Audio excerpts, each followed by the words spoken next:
Rice is the leading staple food Nigerians consume, with over 6.4 million tons annually. This is less than half of what is produced locally. Importation of rice has risen over the years to about 2 billion naira annually, making Nigeria the second highest importer of the product in the world.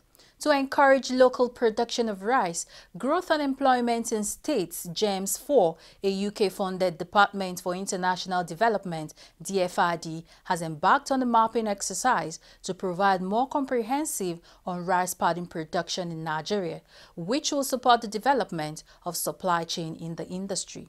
TV360's Ngozi Okoye completes the story.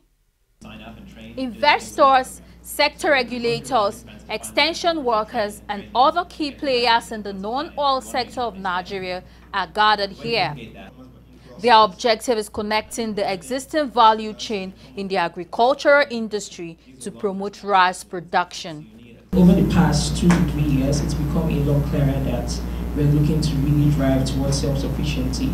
And so we're now looking to see how we can really engage with players in the sector to capture value in rice in Nigeria. We hope to unlock much needed finance which will be used to develop the agri sector. Our principles are they have a social responsibility and have mandated that we impact smallholder farmers, which is why you find us at this level of the value chain, at the production level also. Even the Nigerian government recognizes the economic importance of achieving self-sufficiency in production of rice locally. But there are challenges which makes hitting its target of producing 7 million tons of high-quality parboiled rice unrealizable. Nigeria is very close to achieving self-sufficiency in rice, and by 2018, the administration targets rice production of 7 million metric tons. As at 2015, rice demand in Nigeria stood at 6.3 million metric tons.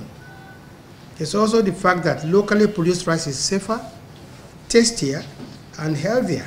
The key challenge that farmers face is access to working capital debt. The reality is that farming is a very working capital intensive business that requires a lot of debt, and they need access to that debt to buy high quality inputs and access products and services that will enable them to increase their productivity to world-class standards. Access to extension is also a massive problem. There's actually a ratio of 1 to 2,000 extension, one extension worker to 2,000 farmers, which is problematic if you look at it. It means that the produce will not be qualitative or quantitative enough to satisfy the market demand. The first thing is lack of availability of the raw material, which is paddy. And that is the first problem, a biggest problem for all the rice millers in Nigeria, whereby they get only 50% of the paddy which they require. So the capacity utilization of their investment, that is the first problem. Second problem is the interest rate for the farmers and for the investor also, on which they get operating fund. That is the second thing which even NIRSAL and CBN is working, and there are schemes, and we are utilizing that facility.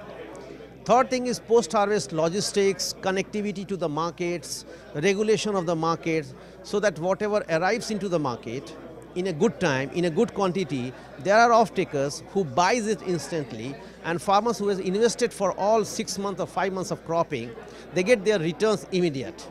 Private sector investment is also believed to be one of the major factors that could drive rice revolution in Nigeria. But these investors have their concerns. There are a couple of risks that investors have had to deal with in finance and agriculture.